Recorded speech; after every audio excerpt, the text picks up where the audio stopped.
नमस्कार, बंजारा बीट्स में आपका हार्दिक स्वागत है। मैं हूं ज्योति प्रकाश खरे। आज हम आपको एक ऐसे शख्सियत से मुलाकात करा रहे हैं जिनका जो संकलन है वो बड़ा अद्भुत और कल्पनीय है।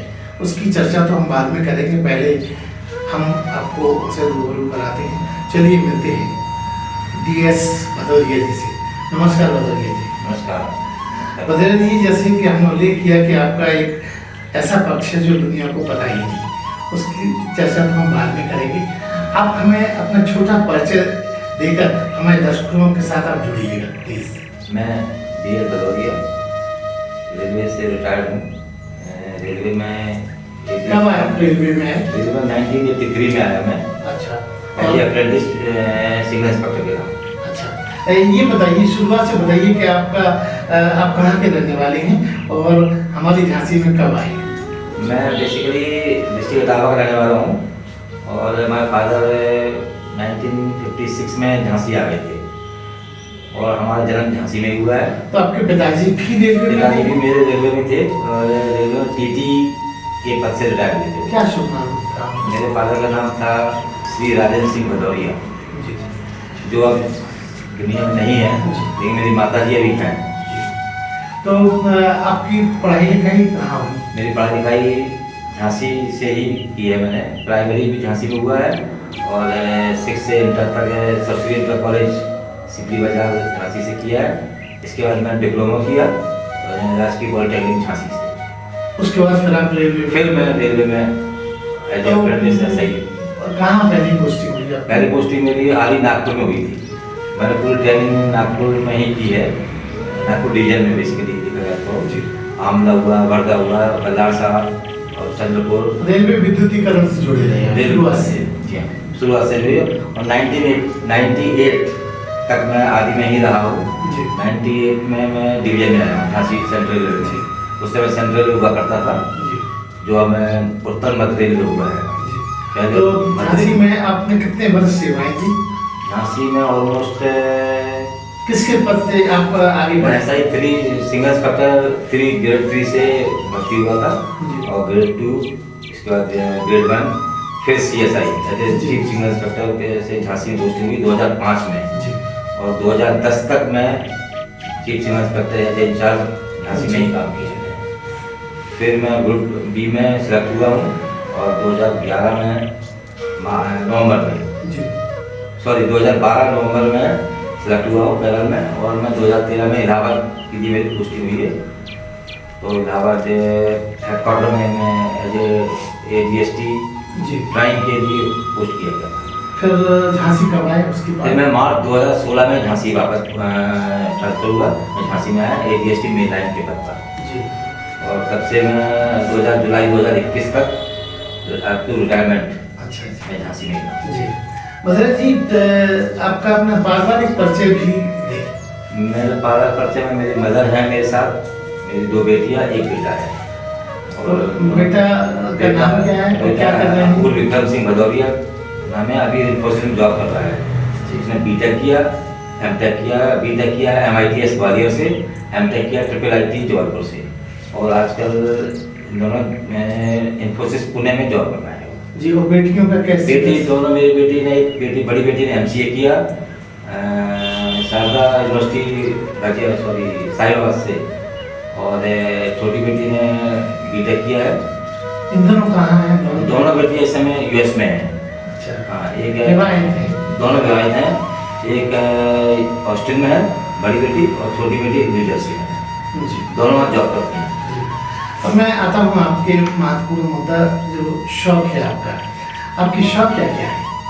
बेसिकली मेरे शौक तो ऐसा कुछ स्पेशली नहीं है, लेकिन जिनको मैं नौकरी में ही मेरी व्यस्तता ज़्यादा रही है और नौकरी को मैंने नौकरी जैसा ही समझा है। शुरुआती दौर में अगर आपका युवावस्था की बात की जाए, हाँ, हम लोग तो मोहल्ले में काफ़ी सब तरह के ही गेम खेलते थे। सीजनल गेम, स्पेशली कुछ नहीं था, लेकिन सीजनल गेम हम लोग खेलते रहे हैं।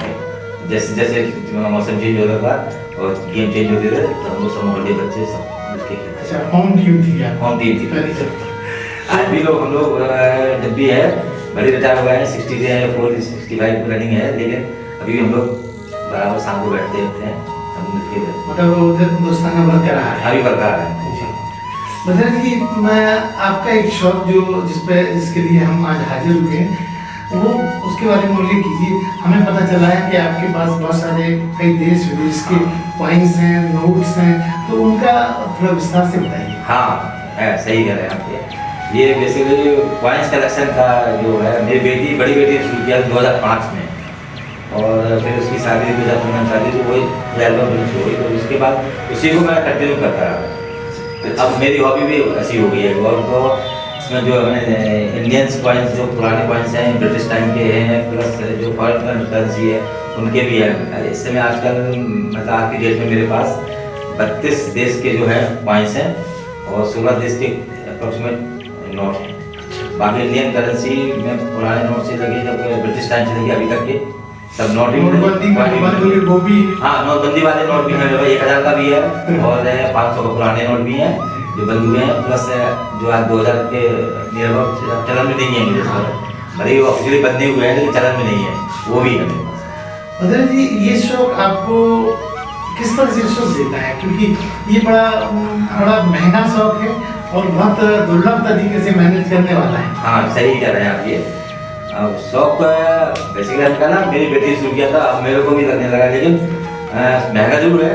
मैं जब भी कहीं जाता हूँ तो पहले सबसे पहले पॉइंट ढूंढता हूँ मैं कि मेरे को कोई पॉइंट मिल जाए मेरे मतलब का, तो मैं इसको लेने की कोशिश करता हूँ। अभी मैं औरंगाबाद, हम लोग शिरडी गए थे, औरंगाबाद घूमने गए थे, तो औरंगाबाद से भी लेके आए थे उसको पुराने सिक्के ब्रिटिश टाइम के सिक्के। तो ऐसा कोई बहुत महत्वपूर्ण सिक्का है जो बहुत ज़्यादा दुर्लभ हो, आपको याद आता है अपने संकलन में? हाँ, कुछ दुर्लभ है सिक्के। कॉलेज स्टेट के भी है मेरे पास, और एक दो सिल्वर कॉइन भी हैं, और ब्रिटिश टाइम के भी हमने 1818, 1817 के, 1813 के, 1913 के, ये ब्रिटिश कॉइन है मेरे पास। आज अगर आपसे पूछा जाए कि अब इस शौक को और आगे क्या पायदान हो सकती है, क्योंकि आपने पहले बताया कि आप 64 ईयर्स में चल रहे हैं, तो क्योंकि ये एक ऐसा शौक है जो कभी खत्म होने वाला नहीं है। हाँ, वैसे अब जब तक विरासत में आपको बेटी से मिला, हाँ विरासत मिला, जब तक मैं हूँ तब तक तो मैं करूँगा। उसके बाद मैं बेटे से भी उम्मीद करता हूँ कि बेटा इसको आगे बढ़ाएगा, और फिर उसके बेटे या बेटे बच्चे जो रहेंगे वो इसको आगे बढ़ाने की कोशिश करेंगे, ये मैं उम्मीद कर रहा हूँ। अब यहाँ एक महत्वपूर्ण बात ये है कि बहुत सारे शौक में जीवन साथी का भी बड़ा महत्व होता है। निश्चित। तो क्या आपकी जीवन संगी भी इसमें कोलैबोरेट करती हैं? हाँ, करती हैं। और उनको भी मैंने बोल रखा है कि जहाँ कोई कॉइन मिल जाए या कोई तुमको ऐसे पुराने लोग मिले हैं उनसे कॉइन मिल सकते हैं तो उनसे मांग लो। मैं मांगने में कोई संकोच नहीं करता हूँ। जहाँ से भी मेरे कॉइन मिल सकते हैं मैं उनसे बेसिकली मांग लेता हूँ। मैं अभी आर्मी में मैं जॉब करता था, तो मेरे संग में खान साहब थे, वो रिटायर्ड TCI थे, वो अभी मक्का मदीना गए थे, मैंने उनसे ही मंगवाया। क्योंकि आपकी बेटियां दोनों हिंदुस्तान के बाहर हैं, वो भी इस मामले में आपको हाँ बिल्कुल सहयोग करती हैं। वो जहाँ भी जाती हैं वहाँ से कॉइन्स या नोट करेंसी वहाँ की लेके आती है देश की, वो स्पेशली आपको गिफ्ट करती हैं। आज तक मेरे मित्र हैं हरी सिंह, वो भी, उनकी बेटी भी दोनों बिहार है, एक आयरलैंड में है, एक ऑस्ट्रेलिया में है। वो भी जब भी आते हैं तो उनके लिए कॉइन लेके आते हैं। तो ये माना जाए कि आपका ये शौक जो फलीभूत हो रहा है वो आप कई लोगों के सहयोग से, बिल्कुल सबके सहयोग से हो रहा है। मैं अकेले कुछ नहीं कर सकता था, सबके सहयोग से है। और मैंने कहा ना कि मैं किसी से मांगने में कोई संकोच नहीं करता हूँ। इसमें आप उसको चाहे आपने भिखारी समझ ले या नहीं, लेकिन मेरा शौक है, मैं मांगता हूँ उसके लिए। बद्री साहब, एक आपका शौक जो आपने बातचीत में हमें बताया था कि आप KBC जो कौन बढ़ेगा करोड़पति प्रोग्राम से पिछले 25 सालों से आप उसके नियमित दर्शक रहे हैं। हाँ, तो आपने उसमें किस तरह से जुड़े और क्या क्या आपका? मैं पहले एपिसोड से ही जुड़ा हूँ। पहले एपिसोड 2000 में KBC शुरू हुआ था, उससे अभी पहले उस समय PNT फॉर्म हुआ करता था, और 4 सिटी में ही कॉल होते थे, 4 मेट्रोपॉलिटन सिटी में। तो उसमें अभी हम लोग रात को मैं अलार्म लगा के 1:30 बजे तक अलार्म लगाता था, और 1:30-2 बजे के बीच में कॉल करता था, तब मेरे लाइन फ्री मिलती थी। तो उससे मैं उसमें 100 में मेरा सिलेक्शन हो गया था। फिर उसके बाद फिर 4 सवाल पूछे गए, उसमें 4 में 2 मेरे सवाल गलत हो गए, जिसके इसमें फर्दर आगे नहीं जा पाया। लेकिन मैं कंटिन्यू प्रयास रहा मैं, और इस साल 2025 में ही मैं तीसरे राउंड तक पहुँच गया था। दिल्ली ऑडियंस में मेरे जहाँ मौका मिला मेरे को, वहाँ पे रिटन टेस्ट हुआ था। उस टेस्ट में बैड लगी या अनलगी कह सकते हैं कि उसके आगे भी नहीं जा पाया मैं, लेकिन मैं आज क्लास करता हूँ।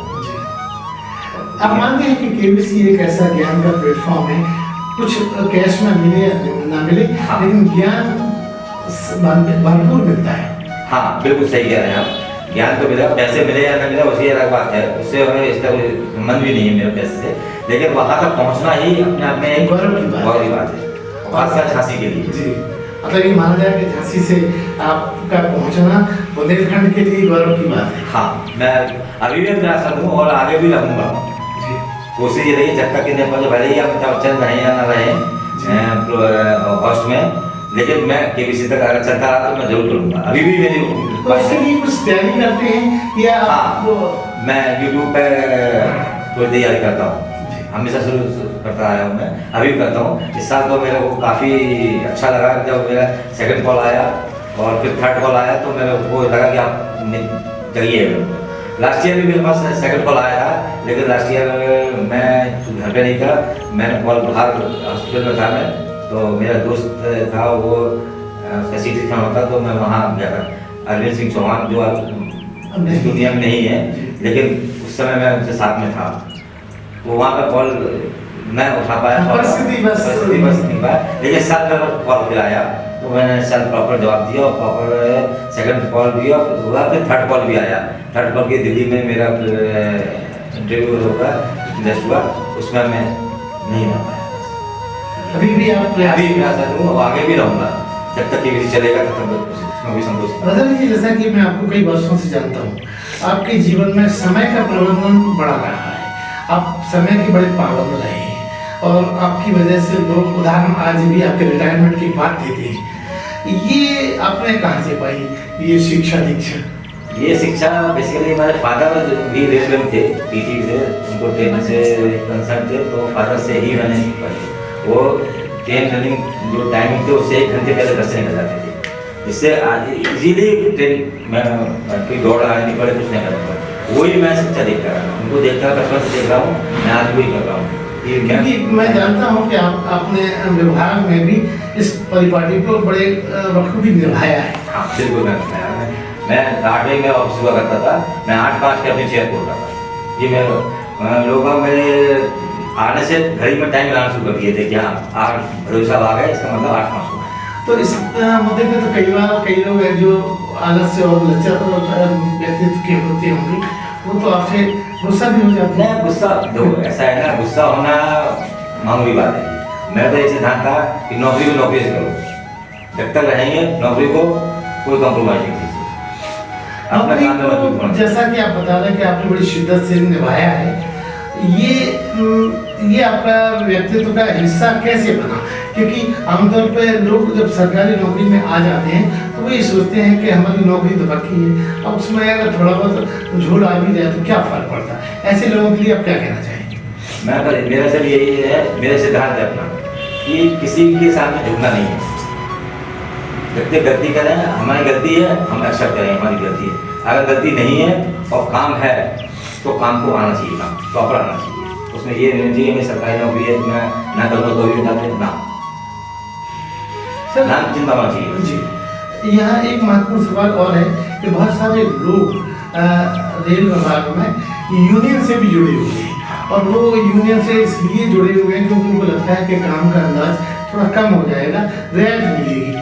आपके कार्यकाल में भी इस तरह के लोगों से वास्ता? बिल्कुल वास्ता था, लेकिन मेरे कार्यकाल में इतने लोग भी थे अपनी नौकरी पूरी करते थे, अगर दिन नौकरी के बाद समय निकाल के वो अपने यूनियन में कई मैं नाम नहीं दूंगा मैं, लेकिन ऐसे कई दोनों यूनियन से थे, CRM से भी थे और NIM से भी थे, लेकिन कभी किसी से कोई समस्या नहीं, काम पूरा करते थे। जी, आपके व्यक्तित्व में एक चीज और जो मैं व्यक्तिगत रूप से जानता हूँ, आपने लोगों को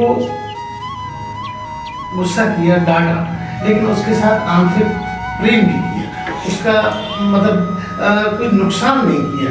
ये भी एक अलग आपका जज्बा था जो आपको इस फील्ड में आदरणीय बनाता है। ये कैसे आपने मैनेज किया? मैं शुरू से आदि में रहा हूँ, फील्ड वर्क रहा है मेरा और सब लोग स्टाफ के बीच में रहा हूँ, उस समय आर्मी में क्या होता था कि सिर्फ प्रोजेक्ट काम हाँ, उस मुश्किलों को उसमें काम आउटपुट निकलना चाहिए। ऐसा नहीं कि आप डिसिप्लिन में रहो बिल्कुल, लेकिन आउटपुट नहीं दे तो उस डिसिप्लिन को फायदा नहीं है। वही लेके मैं चलता है यहाँ पे। लेकिन यहाँ पे डिवीजन में आउटपुट तो निकालने था, लेकिन ओपन लाइन में काम करना आसान काम नहीं था। डिसिप्लिन होना चाहिए था, प्लस फील्ड या हो या मेंटेनेंस हो, वो सब प्रॉपर देखना पड़ता था। इसलिए स्टाफ को हमने कभी वो काम स्टाफ को करना है, हम उसको चार्ज दें या उसको डराएं, उससे कोई फायदा नहीं। बदले कि आपके जीवन में एक टर्निंग पॉइंट आया था जिसमें आपका एक बहुत बड़ा एक्सीडेंट हुआ था, और अगर उसको इस तरीके से कहा जाए कि आपका पुनर्जन्म हुआ तो अतिशयोक्ति बिल्कुल भी नहीं। वो घटना भी आप हमारे दर्शकों के साथ शेयर कीजिए। हाँ, 2010 की बात है। मैं डिपो से डिवीजन में ट्रांसफर हुआ था। इसके हार्डली एक हफ्ता हुआ था मेरे को। तो मैं चित्रा से जिनसे रोड पे जा रहा था, लेडीज स्कूटी से जा रही, उसमें वो अपनी साइड चला रही, उसमें बस हेलो रीजन था। हाँ, हेलो रीजन था। मेरी कॉलर बोन फ्रैक्चर हुआ था। उसके बाद आप कहाँ से थे? मैं अपने मोटरसाइकिल था। अच्छा, मैं मोटरसाइकिल था अपनी। और क्या हुआ, मतलब मेन टाइम में क्या रात थी? नहीं, डे टाइम में 9:30 बजे टाइम था, मॉर्निंग आवर्स में, ऑफिस जाने के टाइम में। लेकिन क्या हुआ पता नहीं, आज तक उसको नहीं तो उसका खामियाजा आज भी मेरे फ्रैक्चर हुआ था, और मेरी आज जुड़ी है, लेकिन वो प्रॉपर जुड़ी नहीं है। तो रिटायरमेंट के बाद फिर आपके क्या कॉन्सेप्ट रहे जीवन जीने के? क्या, क्योंकि आमतौर पर लोग रिटायरमेंट के बाद ये कहते हैं ना कि अब तो हमें आराम के क्षण हैं, लेकिन मेरा मानना ये है कि जिंदगी में आराम नहीं, अंतिम पल तक काम करते रहना चाहिए। हाँ, रिटायरमेंट के बाद डीएम साहब ने भी और हमारे सीएमसी सर ने भी हमसे बोला था कि ये बैठना नहीं, बिल्कुल भी कहीं नहीं, जॉब करना भी।